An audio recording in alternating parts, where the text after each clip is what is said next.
to the Shades of Entrepreneurship, where we interview entrepreneurs to inspire the future entrepreneur.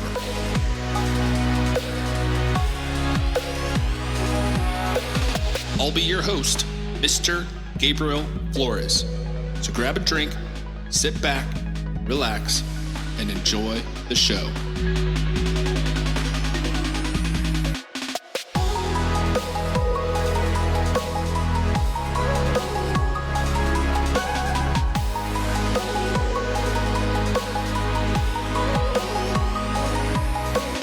My next guest is revolutionizing how startups and growing businesses access legal support, and he's leading the way with his fractional legal team approach. Please welcome the founder of Intellectual Strategies, Jeff Holman.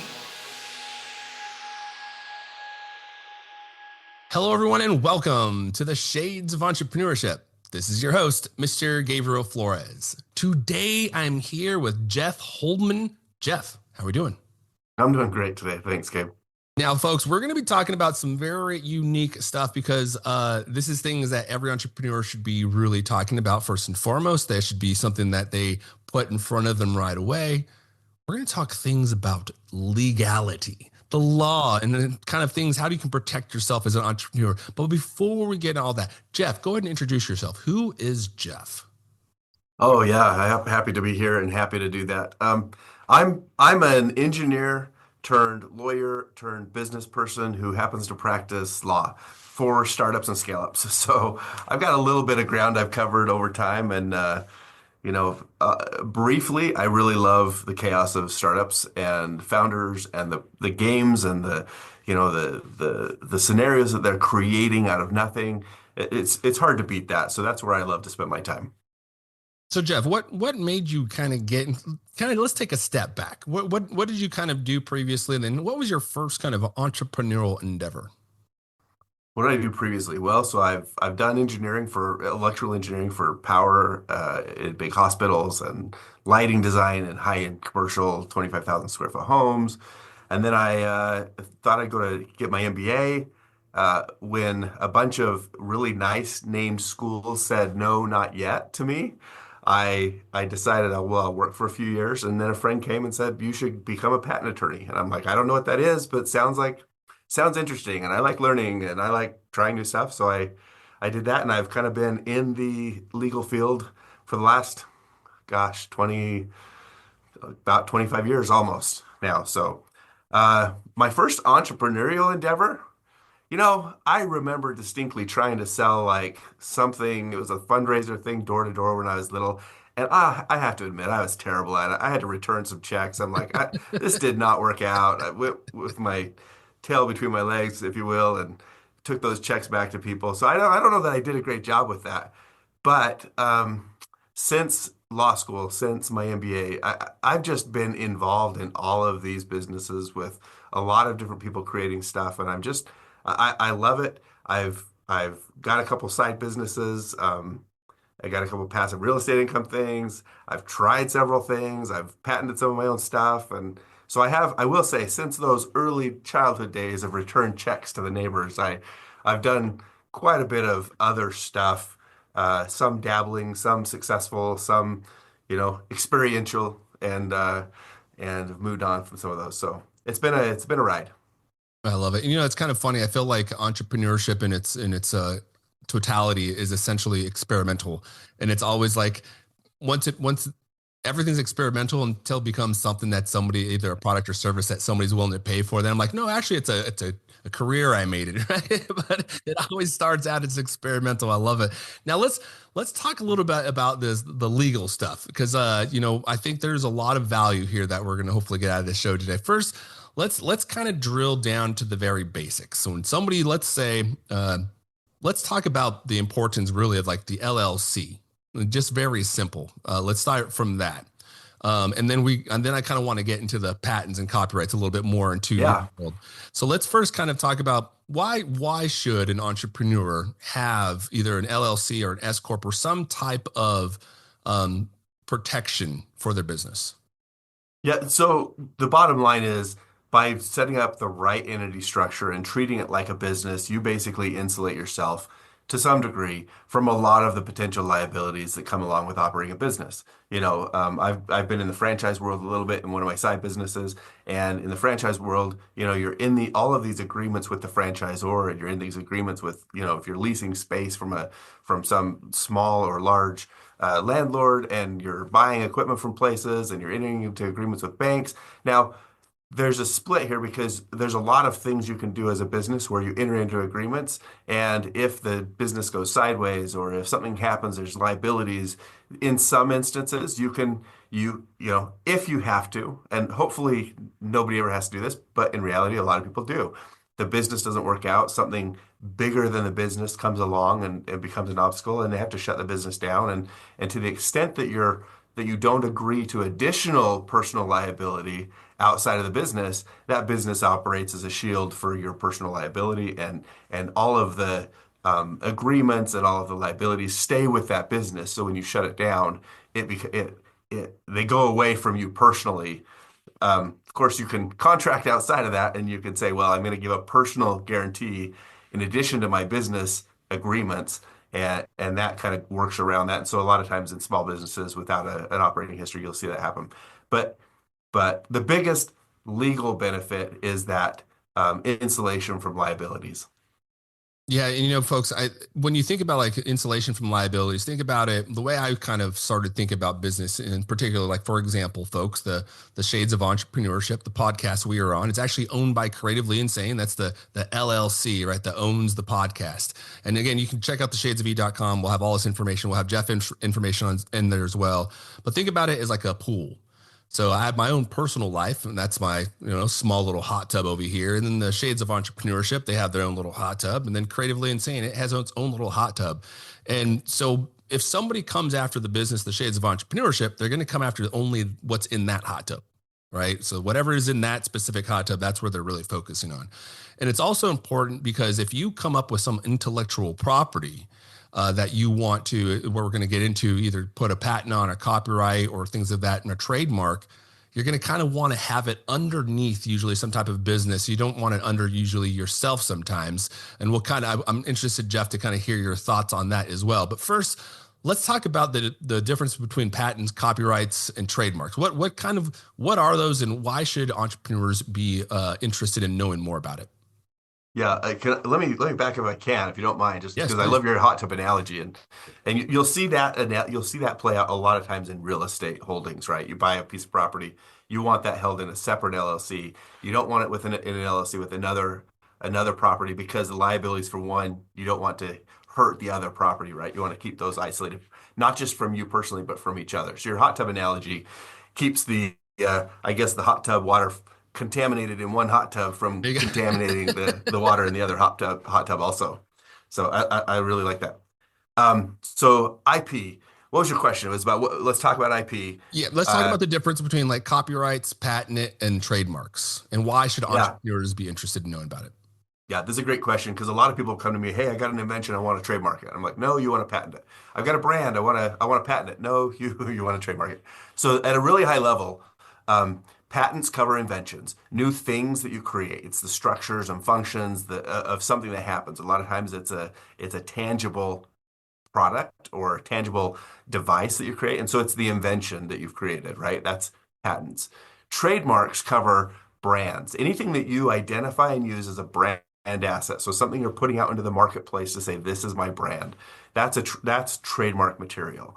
And then copyright is anything that is a work of authorship. So some unique work of authorship. It could be anything from paintings to songs to lyrics to books to magazine articles to you name it. If you came up with it and it's creative and you authored it, although we might not think of a painter as an author, if you authored it or you created it, then that's subject to copyright.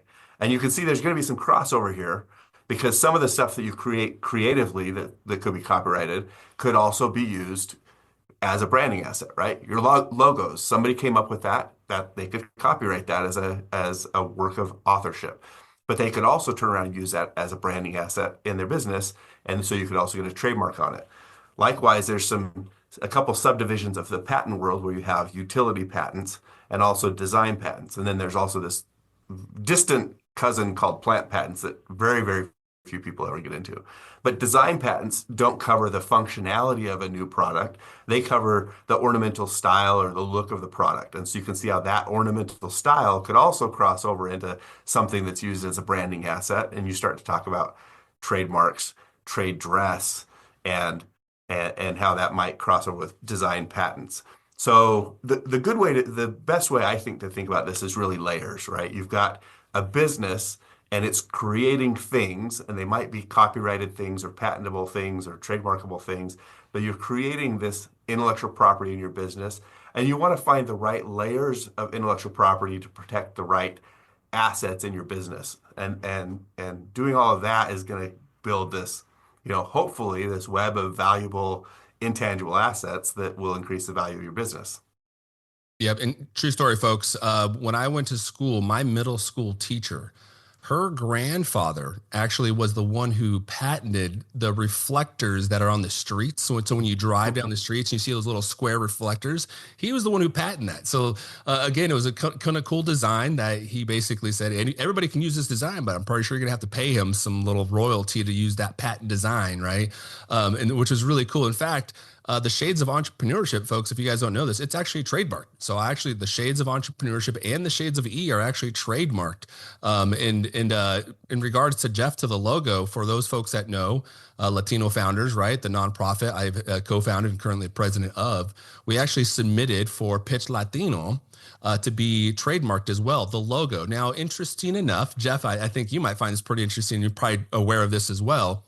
We did have to put a bit of a disclaimer on there that we were not actually trademarking the word Latino, but we were actually trademarking Pitch Latino in its entirety. Because again, you can't trademark. Why can't you trademark Latino? Well, so what the U.S. Patent and Trademark Office does is they tell you that they have to look at the trademark as a whole, right? And they're just being extra careful, I would say. The trademark examining attorneys who work at the Patent and Trademark Office, are actually really friendly and really good, but they are careful, and so they want to make sure that they're not creating some, we call it a file wrapper, but really they don't want to create some back and forth communication, some written history that might make somebody think that they have the right that's broader than they really do. So that disclaimer process is just exactly like you're saying. They want to make sure that the applicant understands that they don't get the right to tell everybody else they can't use that certain word. And that's because that word is by itself not trademarkable for the types of products and services that you're applying for. And so they don't want anyone to have exclusivity over words that are really generic words or very common words in a field that those words need to be used to describe what's happening, Whereas when you say pitch Latino, you're really talking about you created, I presume, a unique phrase. And when you look at that phrase as a whole, maybe nobody else is using it for the same type of thing you're doing. And so they're going to look and say, well, nobody else is using it. And it meets this tiered kind of examination or assessment of description or descriptiveness, so that you're not just using a generic word to describe a generic thing that already exists. And they want to make sure there's these levels of uniqueness before they give that to you. And they don't want you to have any expectation that Latino is your word. Yes, yes. In fact, folks, to Jeff's point, the team's awesome. The U.S. patent team and trademark team, if you ever have an opportunity to work with them, they're really, really great. If you do mess up on your application, they will reach out to you and they're happy to pick up the phone and talk to you. I actually spoke to the attorney over there recently about the Pitch Latino logo to clarify that Latino piece specifically. And they will ask for some additional information, like, for example, images of the mark. So if you're using a mark, right, like a logo, they're going to want to see it actually in use, either on your website or out in publications, preferably with some data around it, because they want to see it. They're going to ask you when you started using the piece of that material, and at what date, and then so you're going to want to make sure that the communications and the photos align with that date as well. But again, it's a really unique process to really kind of cover a lot of your intellectual property that, again, you as an individual created yourself, whether it be a logo, a slogan, a poem, a piece of art, as Jeff mentioned. Having that protection is really important. Now, Jeff, tell me some of your horror stories. What have you ever seen, a client maybe go through this process and maybe they didn't protect their intellectual property? Yeah, for sure. I mean, we have a lot of people. I would say the example that you just brought up, it sounds like, if I had to guess, that maybe you went through this process on your own without an attorney. I Is sure that did, is that yes. correct? Yeah. So, and I would say that about half of the people who do that can get through that process relatively easily. It's not a difficult process as long as you do it right. Yes. And it sounds like you're down that path. A lot of the clients that come to us because they tried to do it themselves and they did it wrong. And so with a trademark application, one of the difficulties, and there's some real distinctions between trademarks and patent processes in this regard. When you file your trademark application, you have kind of this fixed set of parameters, and you can't really go outside of those. You might be able to make some minor tweaks, or in your case, disclaim a word, some things like that. But if you don't have quite the right mark, and sometimes that comes down to spacing. We've got clients who are like, "Oh, I want to trademark these two words," and then they get into the market and they say, "Well, we're actually using it without the space," and I'm like, that might be a problem that you might have to actually start over, even though the only difference between what you filed originally was two words with a space, and your new application is the same two words without a space. So there's not a lot of flexibility to change what your mark is after you file it, or to change what your description is after you file it. The description being you have to pick classes and you have to say what types of products or services you're trying to protect with that brand mark. And so that's really the biggest problem we see. People they don't go into it and do it quite right. And then 9 months later, when the trademark office gets back to them, they say, "Hey, here's some things that you need to deal with." And that's when they often will contact us because they don't know how to deal with it. And then as we get into it, we're like, "Well, we could deal with this, but then it's not what you want or what you're doing." So we can't give them that. You mentioned you have to give a specimen or a picture of how the mark is being used with the right products. We can't actually give that to them because you haven't been using the mark that you applied for. You've been using a different mark. So that's the number one thing, is just getting misaligned between what you actually filed and what you're actually doing in commerce. So that's by far with trademarks, that's the top thing. Interestingly, patents are kind of the same. When you file a patent, you have this fixed scope of description and claims and images that you file. But because of the way that patents work, oftentimes people will file something called a provisional patent application first, and then while you can't change that, you can't add to that, you can file a second patent later and tie it back to the provisional. And often people will capture kind of these increases or these improvements in their product that they've made in that second application and wrap all the first stuff in. And so there's similarities, but there's also some kind of accepted practices where you can actually capture some changes in patents, where in trademarks it's really difficult to do that, or typically not possible.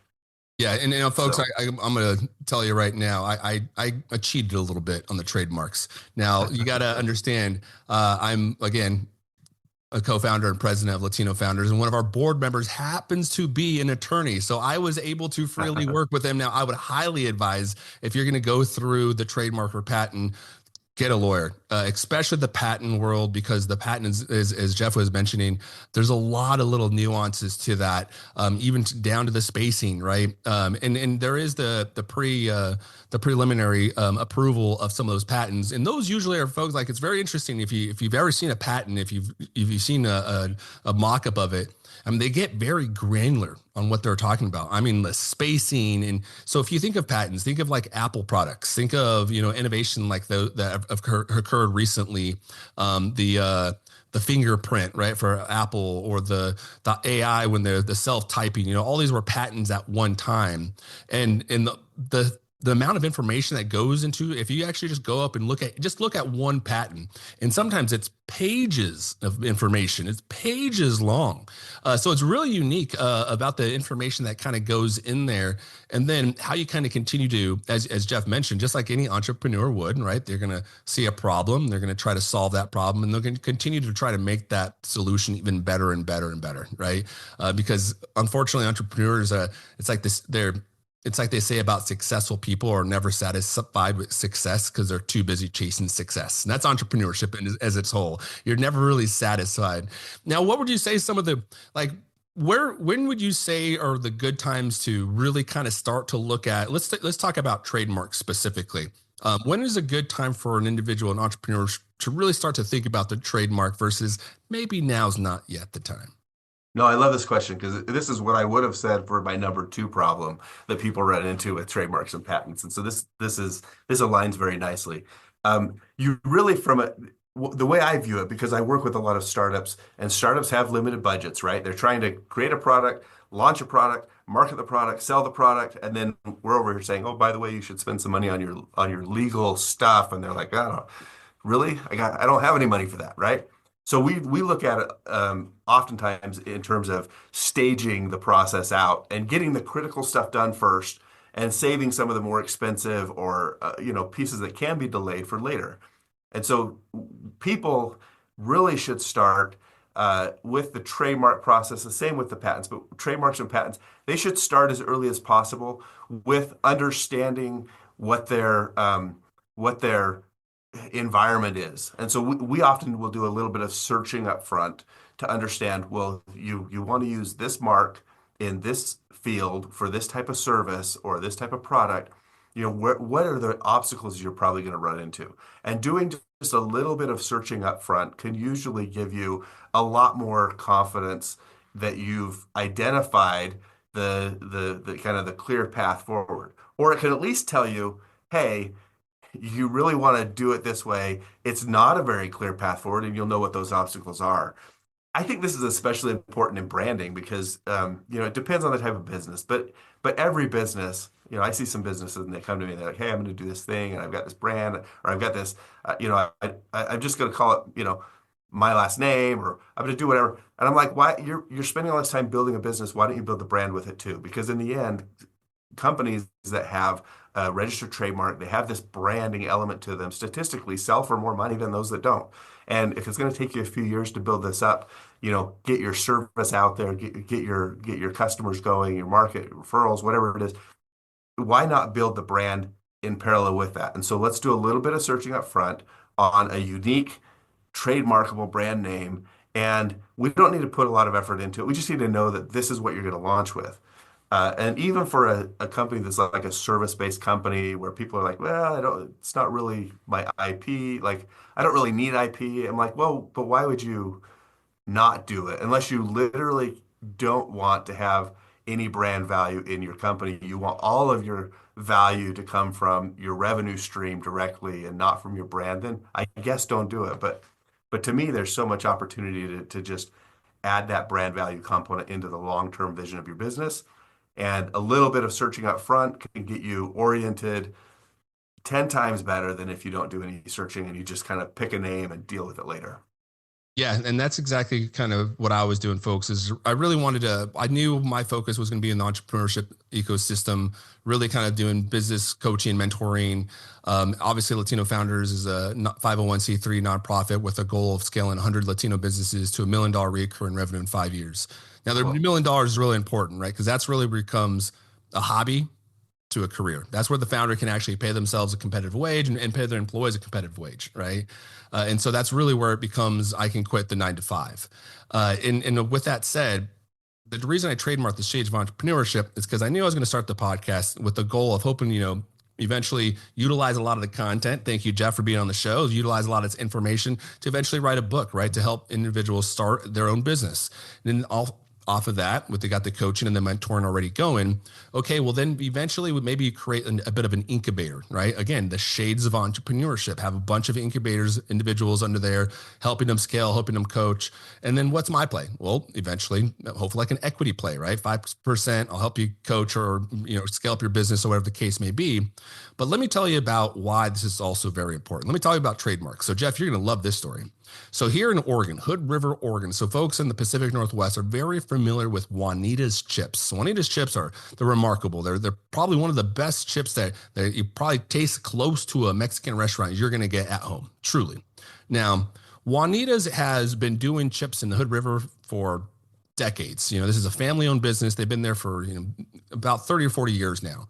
Now, there's another company called Juanita's. And you guys may have also seen them. They do the menudo. They also do hot sauces. You see them in larger shops. Now, they're two completely different companies. Now, Juanita's, both the companies had an agreement that said, okay, Juanita's chips, even though you did not get the trademark and the Juanita's menudo already had this trademark, they said to the chip company out here in Hood River, they said, okay, we'll let you continue to use the Juanita's name, but only in the Pacific Northwest. So that was Oregon, Washington, Idaho, and I think California.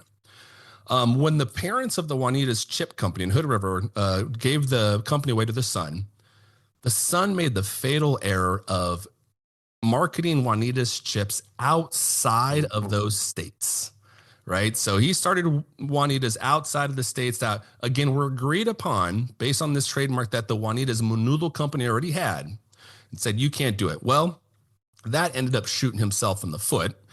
The Juanita's Menudo came back, and now they had to change their entire brand. Juanita's is no longer Juanita's chips. I think it's like Juanitos or something. They had to change it. So now when you go out to different states and you'll see their chip brand, it's now a completely different name because one, they didn't have the trademark, even though their company started before the Menudo Juanitas, they didn't get the trademark.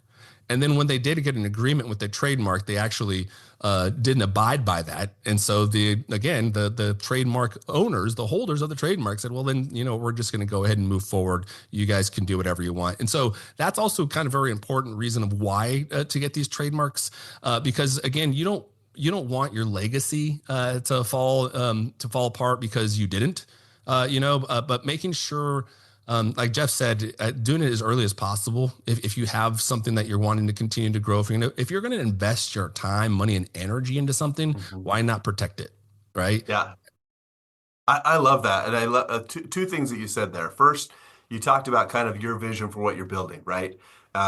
You have this and you have this and you're going to add this and then add this and someday do this. It reminds me of the vision map that I saw from Walt Disney from like 1956. I don't know if you've seen it, but it's a really cool little picture. In fact, I went and I bought one. I haven't mounted anywhere, but I bought a larger one because I thought maybe I'll mount this someday. But it talks about his empire, right? And you can just imagine the media play, the cartoons, the the Disneyland amusement park, and all of this stuff. And it's pretty impressive in 1956 that he was looking at this. Well, I found like in maybe 2019, I found a map of the Disney empire as it existed, and they own all these television stations or production companies and all these magazines. Like the empire has grown so much, but I thought, how cool is it that this map turned into this empire? And so when I hear people talk about this is where I want to go, I think this is awesome. As an entrepreneur, you're probably going to pivot a little bit anyways along the way, but you've got a vision, and people have actually built out their vision way beyond what their initial vision was, and it's totally possible. So I love that you mentioned that. And then on the Juanita's chips thing, it really illustrates something that we don't talk about as much with clients because we usually talk high level, federal trademark registration. Here's the best practice, the way to do it. But in reality, so many people don't do that, and they end up because there's a couple different layers of trademark protection, right? You have the federal trademark registration, best standard if you can do it. But if you don't do it, there's some state trademark registrations. I don't talk about those much at all with anybody because I don't like them if we don't have to do them. But then there's this whole area of what we call common law trademarks, right? Common law means there's no overriding statutes. And so we're just dealing with what the courts have said over the course of history. are trademark rights that aren't superseded by the federal and state trademark programs that exist. And you've described exactly what would happen if Juanita's chips existed in an area. They have what they would have common law trademark rights, but when somebody else comes along, those trademark rights are going to be constrained to certain geographic areas. And then what happens is you enter into contracts. Now, you can take any of these types of IP, right? We talked about copyrights, patents, trademarks. I mentioned trade secrets a little bit. Those are the four types of IP. But I like to include contracts in that. Not that contracts are a type of IP, but contracts are how you manage all the IP. And what they likely did is they said, well, we want to enter into an agreement so that we both use the same or similar mark on the same or similar types of goods and we sell to similar markets. And so let's enter into a contract to make it so we know what we agree on. Well, that contract probably said something like if you breach this agreement, then XYZ is going to happen. And that's how they were probably able to force them to do that. And so even though without the contract, they probably wouldn't have had to change their name, but they probably would have still been constrained to that same geographic area. The contract is probably what gave the other company the right to force them to change their name eventually. So contract rights, whether it's called an assignment of IP or whether it's called a licensing agreement or some other type of contract, that's going to impact how your IP is handled between you and other parties to a large extent. So maybe purposefully, you've brought in this whole, we talk about layers in terms of different types of IP, but each type of IP has its own layers from federal and state and common law and contractual. It's really it's a complex, but fun and maybe sometimes frustrating place to be. Yeah, in fact, let's circle it all the way back around because one of the things you mentioned at the beginning of this conversation was franchising. And now Mhm. I think of franchising, the amount of contractual work that goes into franchising, especially on a different state to state level as well. Now, folks, I'm not sure if you know this, but when you're doing a franchise, it kind of really gets super nitty gritty. And they're even going like, hey, I want you to buy, F-350 Ford truck, 2015 or newer. Like they kind of get down to the nitty because again, it's their brand, it's their value, right? Mhm. That's it. If you're going to represent this brand, they have some requirements for you to abide by, and that's not only just like the purchasing, but the quality, the sales. There's a lot of different marks that you kind of have to touch on. Can you? In fact, you mentioned trade secrets. And one of the best trade secrets that everybody thinks about. What is it, Jeff? What would you say is one of the probably the most well-known trade secret out there? Well, oh, if we're talking like generally one people think of, it's the Coke recipe. But Oh, if you're yep, talking about Coca-Cola. in your own business, your trade secret, your best trade secret is probably a customer list for a lot of companies. It's the customer list. Now, a lot of people don't actually, they say, I've got a trade secret. And in fact, they don't. They've got a secret, but it's not a, statutorily recognized trade secret because you're not taking the steps to actually protect that secret the way you need to. So you really need to have a trade secret program in place, and do a couple things. They're not really difficult, but you need to do them in order to qualify for trade secret protection. But yeah, Coca-Cola is that's the popular Coca-Cola, maybe the recipe for as a KFC fried chicken or whatever. Like those are the types of things people like to think of. Yep. Yeah. And it's interesting. A few things I didn't really know about is one, the state trademarks. I didn't really know that that it got down to that granularity of trademarking, which is really interesting. So now I'm going to have to go back and look at the state of Oregon and kind of think that. But then also the trade secret thing, I didn't really think about like your distribution lists, folks. Again, your contacts, that's your network. They always say your network is your net worth, and this is kind of generally what they mean by that. You've worked your butt off to get these contacts, right? These are relationships that you've built and you've really maintained and helped flourish. It takes a lot for someone to give you their email address these days. And so kind of protect that. People aren't giving out their email address and sign up for your newsletter for you to go sell their information. They're doing it because they trust you and they find value in what you're doing. So again, folks, theshadesofE.com. Please, if you find value in this, subscribe to the newsletter, Shades of E, become a patron over on the Shades of at the Shades of E on Patreon. But again, the goal is to really protect your own work. I mean, you're as an individual or a company or whatever the case may be, you're the one putting forward this effort to either capture this information or build out this product or service or idea or thought. Protect it. Right? You're not going to buy a new car and not take it to the car wash, right? I mean, you're not going to walk around without shoes on all the time. Eventually, you got to protect. You're gonna sometimes you're gonna wear a jacket when it's cold out. You're gonna put on some sunscreen. Nobody's stronger than the damn sun, so put on some sunscreen, people. It's just those things that to protect yourself. Now, Jeff, what would you say is some of the most common mistakes entrepreneurs make when they are, in fact, going through the process of doing a trademark or patent or copyright? The most common mistake is not getting a little bit of advice up front. A little teeny bit of advice, even if it costs you some time, or you go get a free consult with an attorney, and or maybe you have to pay for a little consult. Like getting a little bit of advice up front I mean, even the things we've talked about here, I often talk about these with clients on a free strategy call. I'm just like, let's get you pointed in the right direction so that when you come back, we can build on what you've done, not fix what you did incorrectly. And so having that little bit of guidance up front just gets people going the right direction. Lets them know, oh, I didn't realize there were state trademarks or whatever it might be. But having that one-on-one can really get you way further down the road and get you over some of the things that, I've seen a lot of these things, and other friends of mine who are attorneys, they've seen a lot of these things. We've seen it so many times that we can tell you, you're probably going to make this mistake.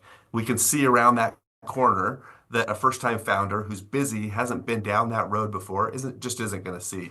And why not get a little bit? That's why you get mentors in your business. That's why you bring on advisors. That's why you have, you try to surround yourself with friends who've done it before, so that they can help you see around those corners. And we just happen to be, a specific type of advisor who does that. Yeah, like I love your analogy of everybody needs a mentor, everybody needs a coach. I mean, Michael Jordan, possibly the greatest NBA player ever, he had a coach, right? I mean, every Hall of Famer in any sport arena ever had a coach at some point. You look at any musician that's in the Rock Hall of Fame or whatever musician thing, they probably had a singing coach or they had a singing teacher. Everybody learns from somebody else, right? And so I think that's a great point. Now, Jeff, who are your type of clients? You got folks listening, about usually a couple hundred folks. Who is a typical client? Who should be reaching out to you for your services? We deal with startups almost exclusively. It's just what I love. I used to do work with IBM, and while it was nice to put one more patent in their portfolio, dealing with the small businesses, getting a trademark, getting a patent, that is the core of their business, right? That is the embodiment or the legal version of their entire business and what they're trying to build. And so it's really fun being so central with the businesses. So we really work with startups because we love it. Now, a lot of our startups happen to be in e-commerce, just a lot of places where people are building that new brand, getting that patent on that new idea or that new product. So e-commerce is really popular. SaaS companies come to us because SaaS companies, for kind of the same reason, they don't need patents as much, although sometimes they go after software patents. But their brand is big for them. And then they also come to us because they tend to be building and launching a product to a broader audience. And we have something called a fractional legal team where we have multiple attorneys that are all available to the client at the same time. And so SaaS, e-commerce, and then I've got this segment that comes to me because I call them deep tech. They're the real, if I say nerds, I hope they're not offended, but they're the PhDs. They're the real true inventor profiles, and they come and they're like, I got this idea and I want to, like, there's something inside of me that says I need to try and build it. I need to try and sell it. I need to try and protect it and patent it. And so the deep tech guys will come and they might be building something 15 years ahead of its time. But they're really the forefront of kind of pioneering innovation a lot of times. So those are the three categories. Nice. And I'm gonna piggyback on your nerd comment here, folks. Now, if one of the things I would encourage, stay nerds, like draw, color outside the lines, be innovative. I think too often when we grow up, we're constantly told to stay within the lines, or, don't do that and don't be creative, no, absolutely not. I want you guys to create. I want you to innovate. I want you to do the most craziest thing possible and see if it works. And then if it doesn't work, try it again. And then if that doesn't work, try it again. I want to see innovation that 30 years from now, we're going to be like, wow, I can't believe that so-and-so made that 30 years ago. That's where really the innovation starts. And it starts at a very young age, being able to feel that you can freely explore and test things, take a piano apart and see if you can put it back together. I mean, you might not be able to, but it was a fun try, take your RV car apart, or, take things apart and look at them, see how they work. Ask questions. There are no dumb questions. Nobody knows every single thing in the world, right? There's a lot of things we know. There's a lot of things we know we don't know. And there's a lot of things we do not know that we do not know. And the beauty of it is actually discovering those things that we did not know. Because that is actually creates insight into other areas that you didn't know about. It also creates some innovation and thoughts within your own world of like, wow, man, I can maybe do something different. Maybe I have a new thought or idea for a business, So Jeff, for those folks that are interested in connecting with you, they maybe want to connect and become one of your clients. How can they get a hold of you? Yeah, I'm available on LinkedIn quite a bit. So I just love to post and have some conversations there. You can find me there. It says something, look like me, but it also says something about building fractional legal teams. Pretty easy to find. Just don't send me a solicitation or I'll probably miss your connection request. So LinkedIn's one place. The other place on our website, you can actually see my calendar. Potential clients can sign up for a free 30-minute strategy call. We'll walk through some of this stuff, What's the business that you're working on, or what ideas are you kind of throwing around? What messes have you maybe made so far that need a little bit of cleanup, or where are you headed? What's your vision, your roadmap that you're on? I just love to talk with innovators and innovative companies about this stuff. And who knows? Maybe I'll talk to the next guy who's driving down the road and can't see the lines very well and says to himself, "Man, shouldn't there be a way to see these lines better? What if I created this reflective piece of plastic and put it on the roads, just like your teacher's grandpa or whoever that was that you mentioned at the beginning of the episode?" So I'm telling you, folks, and you gotta. I would encourage you to go check out some patents that have just go look at there's usually online, and you'd be surprised at some of the things that you can patent. Truly, to like the way you fold a paper plane kind of thing. I mean, it's just very unique things that I was very fascinated by. I think you guys might be very fascinated by it. But the most fascinating piece is the fact that, again, you can protect your thought and your idea because that is in fact yours. Somebody else can't take it and they can't monetize it because it's yours. So that's one thing I really find very unique. So again, folks, Jeff, awesome conversation. For folks, if you're interested in finding more information out, check out Jeff on LinkedIn. Again, please do not solicit Jeff or myself. I will probably skip right over them as well. You can check me out at Mr. Gabriel Flores on LinkedIn, or you can subscribe to our newsletters at theshadesofe.com. We'll have all of Jeff's information on the blog post as well as the newsletter, so make sure you subscribe to the newsletter. And then we'll also have some link backs to Jeff's website, his photo and blog post, so you make sure you have all that information there on the website. Jeff, before we go, is there any last words you have? I just want to build on what you said before about innovation, and that is my tagline that I've used. I adopted it 10 or 15 years ago. Is innovate with confidence. So, if I could instill one thing in my kids, my friends, my clients, it's, hey, how do we let you innovate, and how do we assist you so that you're more confident in that process? That's really the goal that I've been working towards for 15 years now. That is a great goal. Innovate with confidence, folks. I love it. And again, don't be scared to ask questions. I mean, who was it? Leonardo da Vinci couldn't fly a plane because he didn't know about aerodynamics things. And they didn't figure out till like 100 years later when the Wright brothers came along. So again, asking the right question, even the smartest person like Leonardo da Vinci still has troubles figuring things out. And again, it's just taking some time asking questions. There's a lot of people out there. The beauty of entrepreneurship is you're going to find people that are willing to help you grow your business, because their success is your success and vice versa, and so get out there, network, shake some hands, kiss some babies, and don't be afraid to ask questions. And again, as Jeff said, innovate with confidence. Thank you and have a great night. Thank you for tuning in to The Shades of Entrepreneurship. For more information, please follow The Shades of E on Twitter, Instagram, Facebook, or visit theshadesofe.com.